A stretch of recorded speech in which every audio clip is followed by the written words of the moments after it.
பணம் பத்தும் செய்யும் என்பார்கள்.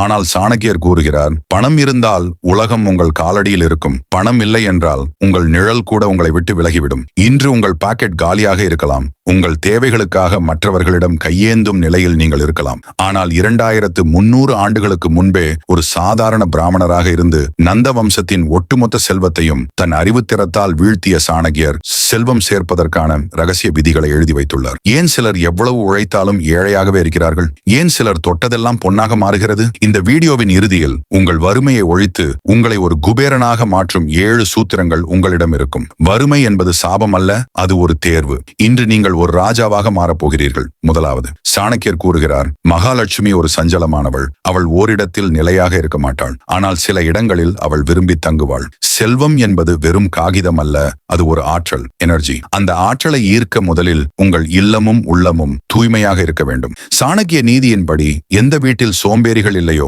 எங்கே அதிகாலை சூரிய உதயத்திற்கு முன்பே மக்கள் எழுகிறார்களோ, அங்கே செல்வம் தானாக தேடி வரும். அழுக்கான ஆடை அணிபவன், பற்களை சுத்தமாக வைத்திருக்காதவன், கடுமையான சொற்களை பேசுபவன், இவர்களிடம் எவ்வளவு செல்வம் இருந்தாலும் அது விரைவில் அழிந்துவிடும். இது வெறும் சுத்தம் பற்றியது மட்டுமல்ல, உங்கள் ஒழுக்கத்தை பற்றியது. பணம் என்பது மரியாதையை எதிர்பார்க்கும் ஒரு சக்தி. நீங்கள் பணத்தை மதிக்கவில்லை என்றால் பணம் உங்களை மதிக்காது. உழைக்காமல் வரும் பணத்திற்காக காத்திருக்காதீர்கள். யார் ஒருவர் தன் வியர்வையை சிந்த தயங்குகிறாரோ அவருக்கு வறுமை ஒரு நிரந்தர விருந்தாளியாக மாறும்.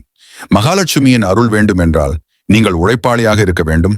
அதே சமயம் உங்கள் பேச்சில் இனிமை இருக்க வேண்டும். கசப்பான சொற்கள் செல்வத்தை விரட்டிவிடும். உங்கள் வார்த்தைகள் தேனாக இருந்தால் செல்வம் தேனீகளைப் போல உங்களை தேடி வரும். உங்கள் வறுமையை விரட்ட முதல் படி உங்கள் சோம்பேறித்தனத்தை கொன்றுவிட்டு ஒரு சுறுசுறுப்பான வாழ்க்கை முறைக்கு மாறுவதுதான். இரண்டாவது, சேமிக்கப்படாத செல்வம் ஓட்டைப்பானையில் ஊற்றப்படும் தண்ணீருக்கு சமம். சாணக்கியர் செல்வத்தை விட சேமிப்பிற்கே அதிக முக்கியத்துவம் தருகிறார்.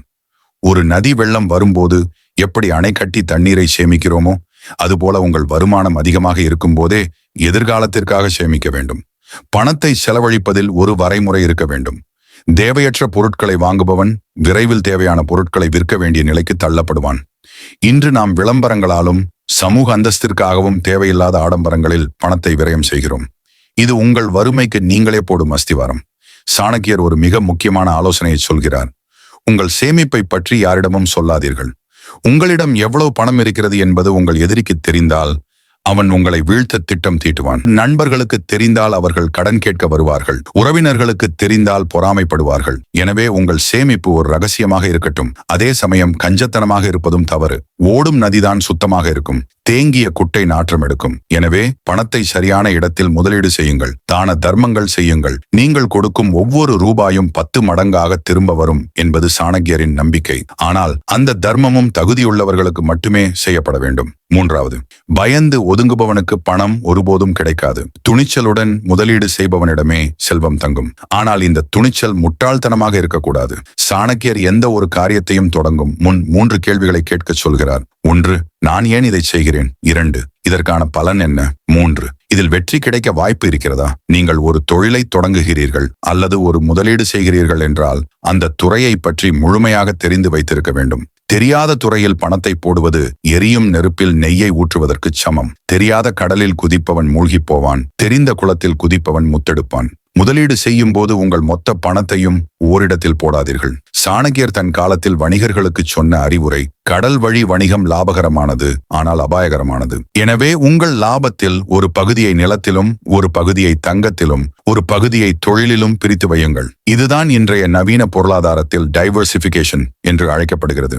2000 ஆண்டுகளுக்கு முன்பே சாணக்கியர் இதை சொல்லியிருக்கிறார். ஆபத்து வரும்போது உங்களை காக்க ஒரு மாற்று திட்டம் P எப்போதும் இருக்க வேண்டும். புத்திசாலித்தனமான முதலீடுதான் உங்களை ஏழ்மையின் பிடியில் இருந்து விடுவித்து ஒரு நிரந்தரமான நிதி சுதந்திரத்தை தரும். 4வது, உங்களுக்கு பணம் வரும்பொழுது உங்களை சுற்றி 1000 பேர் வருவார்கள். உங்கள் பணம் தீரும்போது அவர்கள் அனைவரும் மாயமாக மறைவார்கள். சாணக்கியர் எச்சரிக்கிறார், பணத்திற்காக உங்களிடம் நெருங்குபவர்களிடம் எச்சரிக்கையாக இருங்கள். அவர்கள் உங்கள் செல்வத்தை உண்பதற்காக வரும் கரையான்கள்.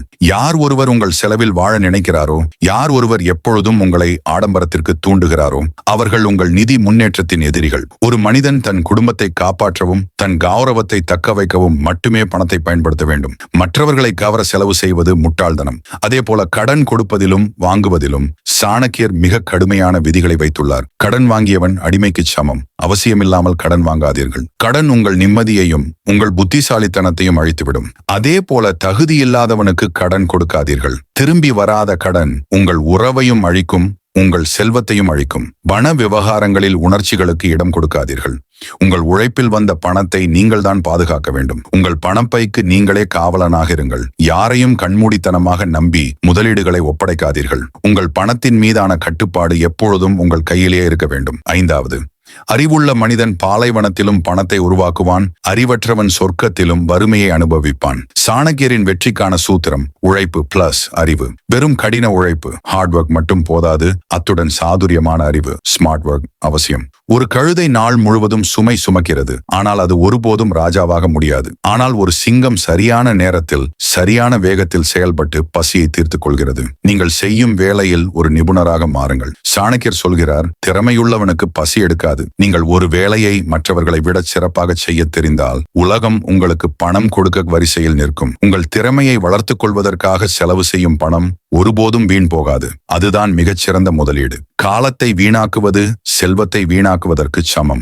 ஒவ்வொரு நொடியும் ஒரு பொற்காசுக்கு சமம். காலத்தை மதிக்கும் மனிதனை தான் காலம் ஒரு செல்வந்தனாக மாற்றும். இன்று நீங்கள் செய்யும் ஒவ்வொரு சிறு முயற்சியும் நாளை ஒரு பெரிய ஆலமரமாக வளரும். வறுமை உங்களை துரத்துகிறது என்றால் நீங்கள் ஓடுவதை நிறுத்திவிட்டு உங்கள் அறிவை தீட்டுங்கள். சரியான வியூகம் அமைத்து உழைப்பவன் மண்ணையும் பொன்னாக்குவான். வறுமையை விரட்ட உங்கள் கைகளில் இருக்கும் வலிமையை விட உங்கள் மூளையில் இருக்கும் தெளிவுதான் முக்கியம். 6வது, ஒரு குளத்தில் தண்ணீர் தேங்கி நின்றால் அது கெட்டுப்போகும். அது வெளியேறிக் கொண்டே இருந்தால் புதிய நீர் ஊற்றெடுக்கும். செல்வம் என்பது ஓடும் நீரை போன்றது. நீங்கள் சம்பாதிக்கும் பணத்தில் ஒரு பகுதியை தர்மத்திற்காக செலவிட வேண்டும் என்று சாணக்கியர் வலியுறுத்துகிறார். இது ஏதோ ஒரு மத சடங்கு அல்ல, இது ஒரு பிரபஞ்ச விதி. யார் ஒருவர் பசியால் வாடுபவர்களுக்கு உணவளிக்கிறாரோ, யார் ஒருவர் கல்வி கற்க வழியில்லாதவர்களுக்கு உதவுகிறாரோ, அவர்களின் செல்வம் பல மடங்காக பெருகும். ஆனால் இந்த தர்மம் சுய விளம்பரத்திற்காக இருக்கக்கூடாது. வலது கை கொடுப்பது இடது கைக்கு தெரியக்கூடாது. தர்மம் செய்வதால் உங்கள் கர்மா சுத்தமடைகிறது. இது உங்கள் தொழிலிலும் வாழ்க்கையிலும் நேர்மறையான அதிர்வுகளை உருவாக்குகிறது. ஆச்சாரிய சாணக்கியர் ஒரு நாட்டை ஆளும் பிரதமராக இருந்தும் ஒரு சிறிய குடிசையில் தான் வாழ்ந்தார். செல்வத்தை அவர் அதிகாரத்திற்காக பயன்படுத்தினாரே தவிர சுய இன்பத்திற்காக அல்ல. செல்வம் வரும்போது அகந்தை வந்துவிடக்கூடாது. அகந்தை வந்தால் மகாலட்சுமி அங்கிருந்து வெளியேறி விடுவாள். பணிவுள்ள மனிதனிடமே செல்வம் நிலைத்து நிற்கும். உங்கள் பணத்தை நல்ல காரியங்களுக்கு பயன்படுத்துங்கள். சமுதாயத்திற்கு நீங்கள் எவ்வளவு கொடுக்கிறீர்களோ அவ்வளவு பிரபஞ்சம் உங்களுக்கு திருப்பி தரும். 7வது, இறுதியாக வறுமை என்பது உங்கள் பணப்பையில் இல்லை, அது உங்கள் மனதில் இருக்கிறது. மன உறுதி கொண்ட மனிதனுக்கு இமயமலையும் ஒரு சிறிய குன்றுதான். நீங்கள் உங்களை ஒரு ஏழையாக நினைத்தால் உலகம் உங்களை ஏழையாகவே நடத்தும். நீங்கள் ஒரு வெற்றியாளராக உங்களை உணர்ந்தால் வாய்ப்புகள் உங்களை தேடி வரும். சாணக்கியர் சந்திரகுப்தனை தயார் செய்யும் போது அவனிடம் இருந்த ஒரே சொத்து எதையும் சாதிக்க முடியும் என்ற நம்பிக்கைதான். தன்னம்பிக்கை இல்லாத மனிதன் உயிரோடு இருக்கும் பிணத்திற்கு சமம். உங்கள் கடந்த கால தோல்விகளை பற்றி நினைத்து வருந்தாதீர்கள்.